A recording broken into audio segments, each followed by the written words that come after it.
Hi, this is Greg Gate and Bob Eckman with Merchanier for another chat. Good afternoon, this is Greg Aiden with another episode of Merchanier Chat. And I have, as always, Bob Eckman, the CEO of Merchanier. And this time we have a special guest, one of the founders of Merchanier, Clint Fear. How are you, Clint? I'm doing great. Thanks for having me. Excited Uh, to be here.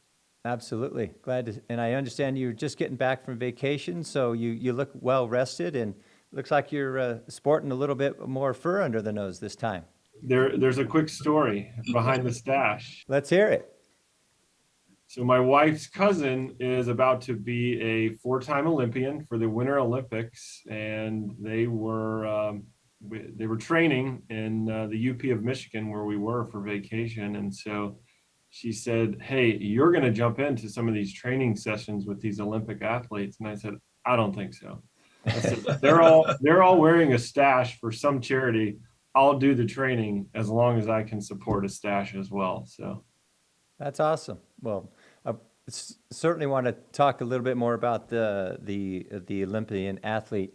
Hey, Bob, tell us. Obviously, you guys are on the screen together. The audience knows you from previous Merchanier chats.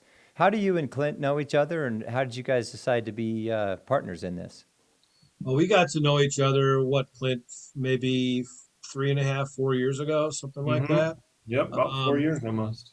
yeah, so it's when I was developing and opening the honky tonk bar called Redneck Riviera in downtown Nashville for a guy by the name of John Rich of the band Big and Rich. Mm-hmm. And I was approached by Clint and his dad, um, Butch, who is the chairman, and about a discount for cash credit card platform, which I had never heard of. And I was amazed that the opportunity actually existed and was legal and all those kind of things at the time. And of course, I had 150 other things going on, that same day. But I said, let's go for it. And the first year of operation, we saved about $100,000, by not paying credit card processing fees. Um, and, it was amazing. And to this day, not only are they saving in excess of that, but also with zero customer issues at all. Nobody mentions it or cares. And if they do ask, the servers are trained to say it's simply a credit card fee, and people go, okay, here's my card. So that's how Clint and I got to know each other. But last summer, Clint and Butch called me and said, "Hey, I understand you have a background in the hotel business too." A And I little said, one. yes, I do. So, things moved ahead, and at the time, the discount for cash platform was under Clint's company FTH as a product, Mm-hmm. and we both realized very quickly that it needed to be branded and poof, there it is, Merchanier. And Clint and our creative gentleman, Nick Hughes, did an amazing job, not only creating the name, but the subtitle and really the logo and everything around it. So Clint, to you then, my friend, tell us a little bit about your background and why did you and your dad decide to even get into this space? What was the impetus so the viewers get an idea of your not only your experience but your desire to help people save a lot of money? Yeah, sure. So graduated college, and my first adult job, if you will, was in the parking industry, and specifically in the payment aspects of setting up municipal parking complexes, whether that would be a garage or on street, and then airport parking facilities. And my primary role was to put into place payment operating systems for parking companies or airports. And so Sure. coming from a payments background, it was something that I knew and I was comfortable with, and it was a natural fit coming home at some level. I was traveling 250 plus days a year and about to be married, so I said I've got to make a career move. Papa, I'm coming home. I need a Right. job. Give me a check for at least 6 months. He said, "Hey, I'll do you one better. I'll give you the company, but you've got to prove your worth in the first year." So we were heavily embedded in the hospitality space with a lot of clients, whether that was in the QSR, fast casual, restaurant, entertainment, and so Sure. we kept hearing about the EMV chip coming into play and being accepted and was going to be mandated. And so I said, I think I can solve this. We're going to have to spend some money, but let's create a device that's agnostic and processor just agnostic across the board that's going to work with a lot of different environments. And so we did that, and it was a successful launch. But right about that time, the biggest pain point we kept hearing from every single one of these clients that we put these EMV readers into place was, I'm tired of paying this credit card bill. I get a confusing statement at the end of the month. I'm really not sure what I'm paying for or where this money is going. It's just a cost of doing business that they have always accepted. And the idea of cash discount had been around, but it sat unused and unnoticed for a long time, really because no one had taken the time to develop the platform. So we decided, let's invest into it. Jeremy Freed and Ella Wayne were a huge part of putting this platform into a tangible product, if you will, and making it market ready.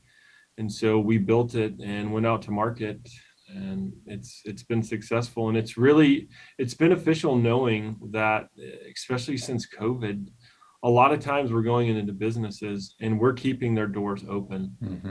That 2 to 3% could be the difference in closing the door. And with inflation on the rise, with cost of employees across the board, even getting staff through the door, a lot of conversations that we're hearing is we're going to allocate this money directly to our staff because we have to.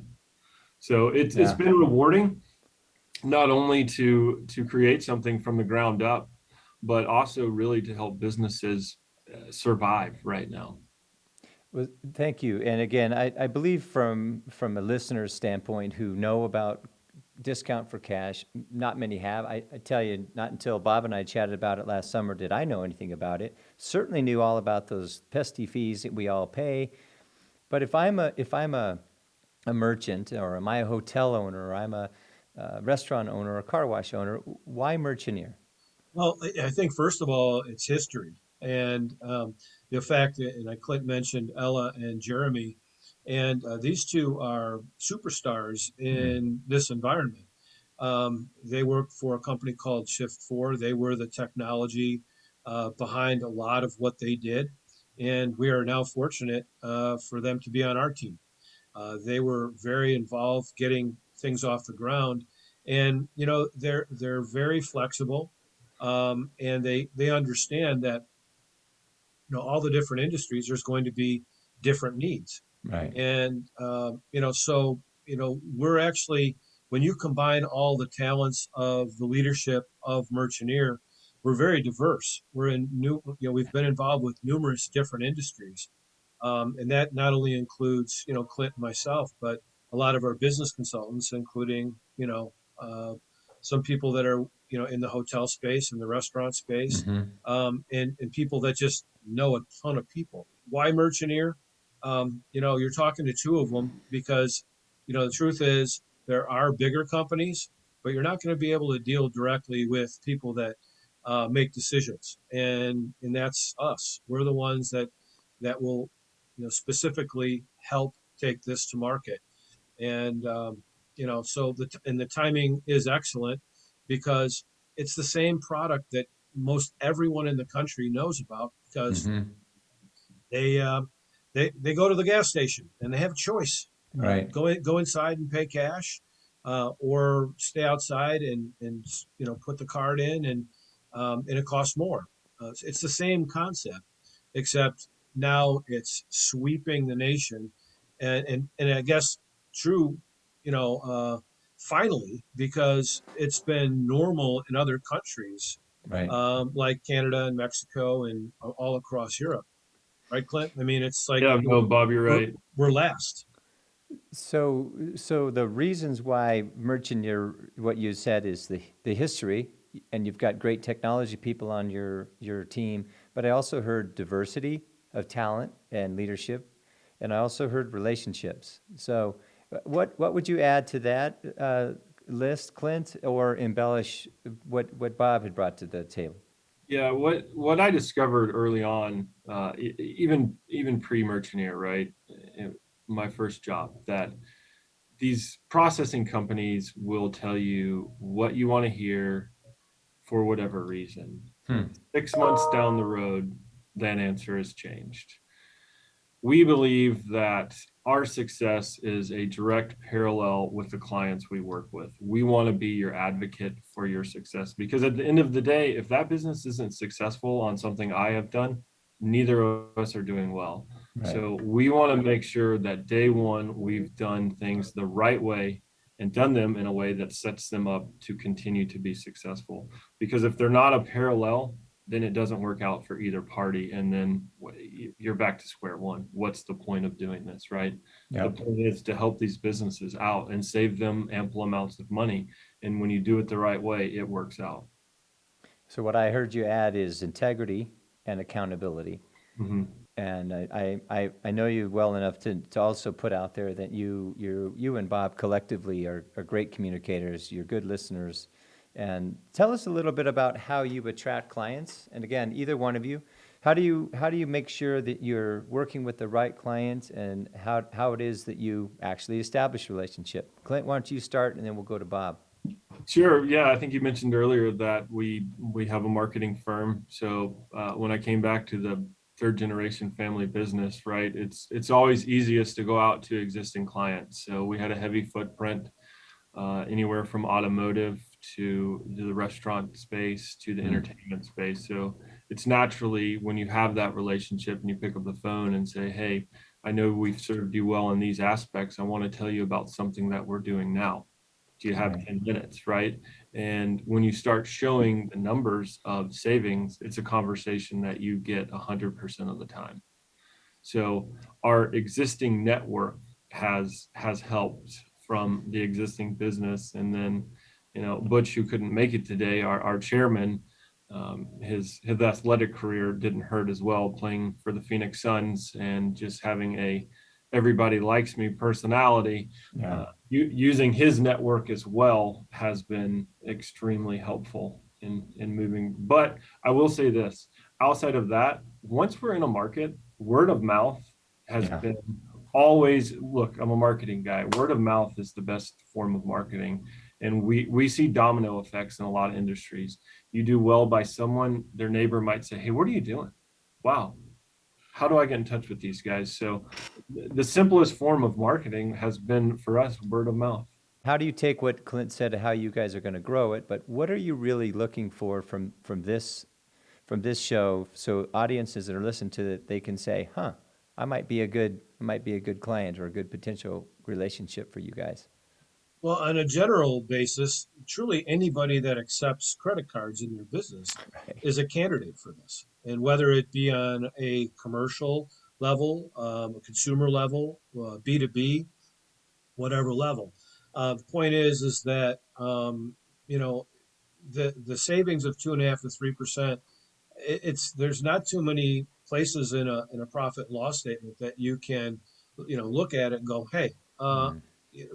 we can actually eliminate 2.5 to 3%, and that'll fall to the bottom line. Or what can you do with that money? To Clint's point, I know Greg, you've brought this up before, is how do we bring that into a training curriculum? How do we maybe we hire some people back?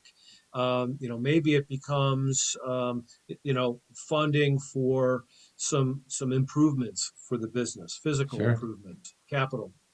So, there's many different aspects of what this money can go towards, and the consumer, it does not change behavior at all. Mm-mm. We've confirmed that in the numerous industries that we're in. If people use credit cards, they use credit cards, whether it be a corporate card or they love earning points, or it's just part of their everyday life. They just don't use cash quite as much. So people understand this, and when you explain what it's for, people say, "Okay, no problem, we get it." Because most people in this country today understand that business has struggled mightily in the last year and a half, even beyond that. So they do need to do some things that, where they can recoup some profitability. And this is only one of them, but this is going to be the norm, as it is in so many other countries. This is going to be the norm in the United States. Um, you know, Probably within the next 2 to 3 years, and maybe faster if we can help it.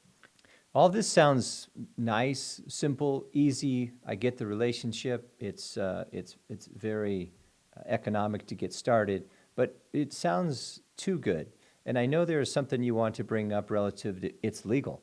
Bob, I've heard you say many, many times that not anyone can do this. And by the way, if you're trying to do it by yourself and don't have a company like Merchanier, then it's illegal. But what was it that set all this in motion about 9, 10 years ago? Give us some history there, please. So the Durbin Amendment and the Durbin Act are two acts and amendments that basically put into motion discount for cash or cash discount. And if a business is trying to do this on their own through a surcharge model or charging a fee for credit card usage, they are not federally permitted to profit off of their merchant services, right? So you do have to use a third party like Merchanier to effectively eliminate that merchant processing bill. So that's really where we fall into place from a legal standpoint. Terrific. Thank you for bringing that up because again, I know some of the viewers, like I did when I first heard it, like why isn't everybody in this space? And you just can't. So in closing, I'll say thank you, Clint Fuhrer. I appreciate your time. And by the way, I noticed your Rolling Stones there in the back, and that's really when my life changed. Bob Ekman and I went to a concert in Nashville, Tennessee at Vanderbilt University. We watched the Stones. I happen to have great tickets. Won't tell you how I got them. It's a long story, but Great story. yeah, it was in that moment that Bob and I decided to work together again. And so here's to the Rolling Stones. But again, in all seriousness, Clint, what you and your dad have put together and put on the streets for us, thank you for what Darby does and Jeremy, and shout out to Ella as well. Bob, it's easy to speak with you as a dear friend, but it's really important that we continue the momentum of what Merchanier can do for you out there if you're listening. Not only saving money, but what are you going to do with the money that you're saving? Isn't it time that we do something for our employees, perhaps like Bob mentioned, CapEx, help your program, put bonuses aside for the end of the year, reward good behavior? I mean, it's endless, but in order to do that, you need to sign up. And as someone on another podcast I was just on, he said the juice is when you're uncomfortable and you're not certain. So I'm asking the viewers out there, find out about what's legally opportunistic for you. And as Bob likes to say, it's a gift from the government. Take advantage of it, lean in, give Bob Ekman a call, and let's get started. So Yeah. And by the way, 630-240-4747. That's my number. I've got my phone right here. ready? But I'll be waiting for your call. And again, to everyone listening, thank you for your time and attention. Clint, thank you. Give your dad a big hello for me. Bob Ekman in Nashville. This is Greg Aden with Merchanier Chat, and go out and have a great day. God bless. Thanks, Greg. Bye.